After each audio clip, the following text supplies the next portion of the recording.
I would tell Zelensky, no more. You got to make a deal. I would tell Putin, if you don't make a deal, we're going to give them a lot. We're going to give them more than they ever got if we have to.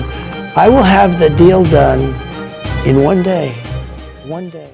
Donald Trump, sinabing mas daragdagan pa ang suporta sa Ukraine kung hindi papayag si Putin sa nais mangyari ni Trump na itigil na ang digmaan.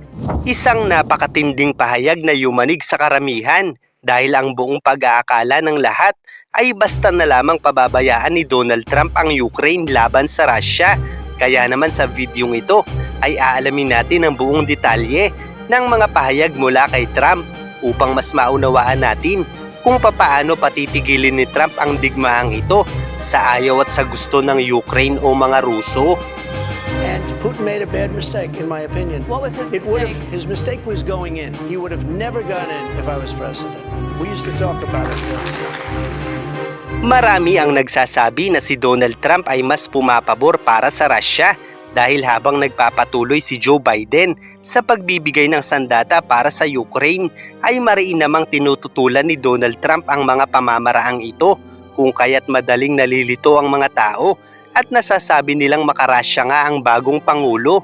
Subalit kung uunawain nating mabuti ay wala siyang kinakampihan sa labanang ito dahil para sa kanya ang pinakaimportante ay matapos na ang gulo. Can you say if you want Ukraine or Russia to win this war? I want everybody to stop dying. They're dying. Russians and Ukrainians. I want them to stop dying. Kaya't sinabi niya noon na kung siya ang mananalong Pangulo ay patitigilin niya sa pakikidigma ang Ukraine kasabay ng pagpapatigil niya sa pag-atake ng Russia. At sinabi ni Donald Trump na kung hindi papayag si Putin ay bibigyan na lang niya ng sobra-sobrang suporta ang Ukraine kung kinakailangan. At ang suportang ito ay malinaw na naglalarawan na kinabibilangan ng mas marami at mas malalakas na sandata, mas malawak na sanctions at taripa na tiyak ay aabot sa mga natitirang kaalyado ng Russia at muling pag-atake ng US sa mga mercenary unit ng Russia sa Middle East. Dahil para sa mga hindi nakakaalam, noong panahon ng unang panunungkulan ni Donald Trump bilang Pangulo ng Estados Unidos, bagamat tila ay napaka-close nito sa Russian President na si Vladimir Putin, ay hindi ito natakot na mag-utos ng isang airstrike sa Syria na kinabibilangan ng mga Russian mercenary unit ni Putin dahil sa paggamit ng mga ito ng chemical weapons na nakapinsala sa maraming inosenteng buhay. At kahit pa malinaw para kay Trump na ang Syrian President at si Putin ay mayroong malalim na pinagsamahan sa napakaraming labanan, ay hindi natakot si Trump kay Putin at sa halip ay kinundi na pa nito noon ang Iran at ang Russia dahil sa kanilang pagsuporta sa Syria. At bukod pa rito, noong panahon ni Trump ay nagpapadala rin ito ng military aid para sa Ukraine bilang depensa noon sa banta ng Russia. At pinatawan din noon ni Donald Trump ng sanctions ang Russia dahil sa pagbubuo ng Nord Stream 2 pipeline na kumukonekta sa Germany. Dahil ayon kay Donald Trump, ang proyektong ito ay nagbibigay ng malaking panganib sa ekonomiya ng Amerika at Europa. Dahil sa pamamagitan nito ay maaaring mas lumakas ang kontrol ng Russia sa Europa.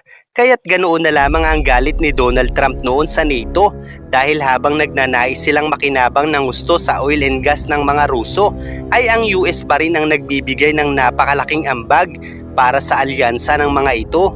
Kaya't kung ikukumpara natin ang pagkakaiba ng diskarte ni Donald Trump at Joe Biden, ay mapagtatanto natin na habang si Joe Biden ay mas nakikisimpatya sa mga allies nito sa pagnanais na makuha niya ang buong tiwala ng mga ito, si Donald Trump naman ay walang kinikilingan kung malalagay sa panganib ang interes ng mga Amerikano. Isang halimbawa sa administrasyong Biden ay diretsahan nitong sinisisi ang Russia sa panggigipit nito sa Ukraine upang ipakita sa Ukraine ang full support ng US para sa kanila. At kahit pa sa China ay malinaw na mas kinakampihan ni Joe Biden ang mga allies nito sa Asia gaya ng Japan, South Korea at Pilipinas, kabilang na ang Taiwan laban sa China. At mas maraming military aid ang ipinadadala nito para sa mga kaalyadong bansa, kung kaya't mas madaling maunawaan na mas malaki ang pakinabang ni Joe Biden para sa mga allies nito. Gayunpaman kung lalawakan natin ang ating kaisipan, bagamat naiiba ang diskarte ni Donald Trump sa panglabas na pulisiya, ay mayroon itong napakahalagang dahilan na mas pumapabor pa rin para sa mga bansang makademokrasya. Malinaw kasi para kay Trump na ang diskarte ni Joe Biden ay nagdudulot ng mga kaguluhan dahil sa pagiging one-sided nito imbis na pumagitna upang makaiwas sa gulo, at dahil sa mga kaguluhang ito ay nauobliga ang US na magpamudmod ng military aid sa mga nangyayaring gulo na bukod sa nagbabawas ng malaking stockpile ng mga sandata ng mga Amerikano ay nagdudulot pa ng pagkasawi ng mas maraming tao at malawakang kahirapan sa buong mundo. Kaya't para muling palakasin ng US ay nais ni Donald Trump na bawasan ang pagiging bukas palad nito na mangangahulugang maaaring mabawasan na ang mga military aid ng US sa mga allies nito, dahil ang nais ni Donald Trump ay karampatang kabayaran para sa mga tulong nila upang mas mapalakas pa ang kanilang militarisasyon at ekonomiya, dahil naniniwala si Trump na sa ganitong paraan lamang muling makikinig ang China at Russia sa mga salita nila. At para matapos ang digmaan ng Ukraine at Russia ay malinaw na sisimulan ni Donald Trump ang negosasyong ito sa tigil putukan sa pamamagitan ng pagsasabi ni Trump sa Ukraine na ititigil na nito ang pagsuporta ng US para sa kanila kung hindi nito bibigyang daan ang posibleng negosasyon para sa pagtatapos ng digmaan. Samantala para naman sa Russia ay sinabi ni Trump na mas daragdagan pa nito ang suporta para sa Ukraine kung hindi ito papayag para sa tigil putukan, at sa paraang ito ay mapagtatanto ng dalawang grupo na mas makabubuting sumunod sa mungkahi ni Trump kaysa patuloy mag-ubusan ng sundalo at patuloy madamay sa kaguluhan ng mga inosenteng tao, at sa panganib na rin na ang hindi susunod ay makakalaban na ng administrasyong Trump sa panahong ito. Kaya't magiging madali talaga para kay Trump na magkaroon ng pansamantalang tigil putukan sa labanang ito, subalit hindi pa dito tuluyang magtatapos ang digmaang ito dahil kinakailangang pumabor sa magkabilang panig ang magiging negosasyon sa tuluyang paghupa ng tensyon sa pagitan ng dalawang bansa, kung saan ay maaaring garantiyahan ni Donald Trump si Putin na hindi nito isasali sa NATO ang Ukraine sa pamamagitan ng kasunduang lalagdaan na maaaring magban sa Ukraine sa alyansa ng NATO sa loob ng 20 taon o higit pa, kapalit ng pag-atras ng Russia sa mga rehiyong sinakop nito sa Ukraine.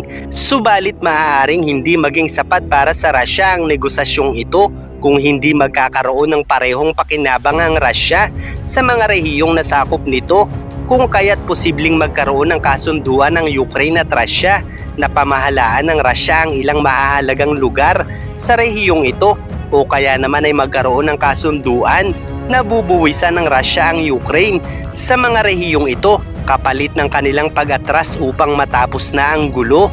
Ilan lamang ito sa mga posibilidad na bagamat walang katiyakan ay hindi maitatanggi na halos ganito ang kalalabasan ng negosasyong ito, gaya ng mga karaniwang negosasyon na nagaganap sa bawat digmaang namagitan ng mga Amerikano. Ito ang dahilan kung bakit hindi direktang binabatikos ni Trump ang Russia, dahil malinaw sa kanya na kung gagayahin niya si Joe Biden sa lantarang pagkundina sa Russia ay hindi na magtitiwala pa ang Russia na mamagitan ng US sa tigil putukan na isinusulong niya.